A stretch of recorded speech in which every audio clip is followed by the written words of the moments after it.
भगवान शिव को स्वयंभू माना जाता है, यानी उनका जन्म नहीं हुआ और वे अनादिकाल से सृष्टि में हैं। शिव को महादेव, भोलेनाथ, शिव शंभू जैसे कई नामों से जाना जाता है। शिव को हमेशा योगी के रूप में दिखाया जाता है। शिव को कल्याणकारी माना गया है, लेकिन वे हमेशा लय एवं प्रलय दोनों को अपने अधीन किए हुए हैं। शिव सभी को समान दृष्टि से देखते हैं, इसलिए उन्हें महादेव कहा जाता है। शिव की उत्पत्ति को लेकर अलग अलग कथाएं सुनने को मिलती हैं। शिव की उत्पत्ति से जुड़ी कुछ कहानियां। विष्णु पुराण के मुताबिक शिव भगवान विष्णु के माथे के तेज से पैदा हुए थे। श्रीमद् भागवत के मुताबिक एक बार जब भगवान विष्णु और ब्रह्मा अहंकार से भरे हुए लड़ रहे थे, तब एक जलते हुए खंबे से शिव प्रकट हुए थे।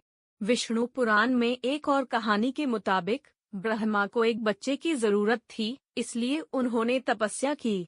इसके बाद उनकी गोद में रोते हुए बालक शिव प्रकट हुए। पार्वती की कठोर तपस्या। शिव को प्रसन्न करने के लिए पार्वती ने घोर तपस्या की थी। यह तपस्या इतनी कठिन थी कि मुनियों के लिए भी यह मुश्किल थी, लेकिन शिव प्रकट नहीं हुए। तब हिमाचल, मेना, मेरु और मंदराचल ने पार्वती को समझाया कि शिव की प्राप्ति मुश्किल है, लेकिन पार्वती ने कहा कि वह शिव को अपनी तपस्या से संतुष्ट कर लेंगी। चंचुला और बिंदुक की कहानी। चंचुला ने अपने पति बिंदुक की गलतियों को नजरअंदाज किया और उसे सुधारने की कोशिश की, लेकिन बिंदुक का आचरण नहीं सुधरा। पति की उपेक्षा से चंचुला का मन भी दूसरे पुरुषों की ओर भटकने लगा।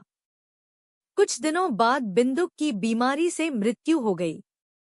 तब चंचुला को पछतावा हुआ कि उसने भी पति की तरह गलत काम किए हैं।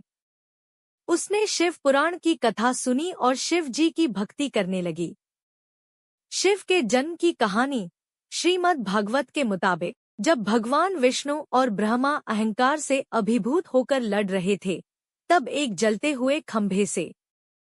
योगिक संस्कृति में शिव को भगवान के रूप में नहीं देखा जाता।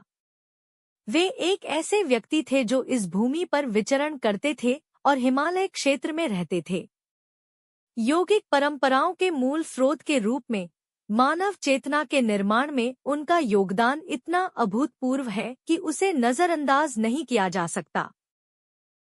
शिव पुराण में कलयुग के बारे में भी बात की गई है।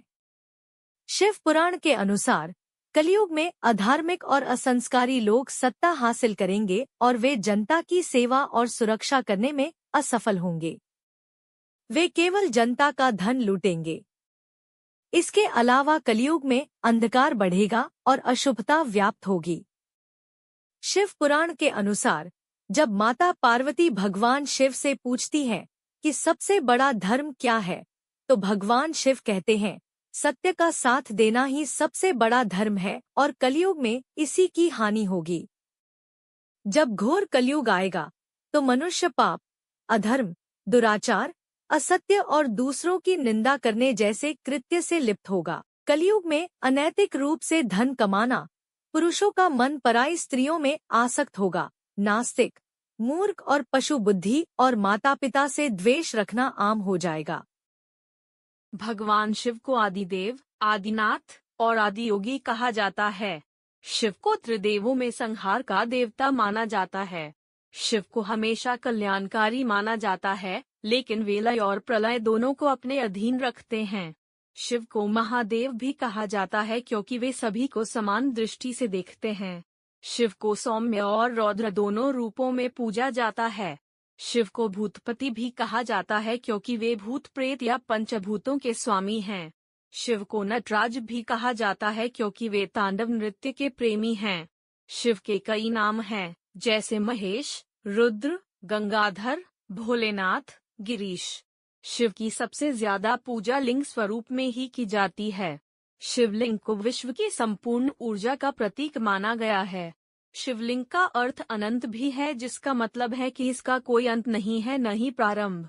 शिवलिंग वातावरण सहित घूमती हुई पृथ्वी तथा समस्त अनंत ब्रह्मांड की धुरी है। शिव के सबसे पहले शिष्यों में सप्तऋषियों की गिनती होती है।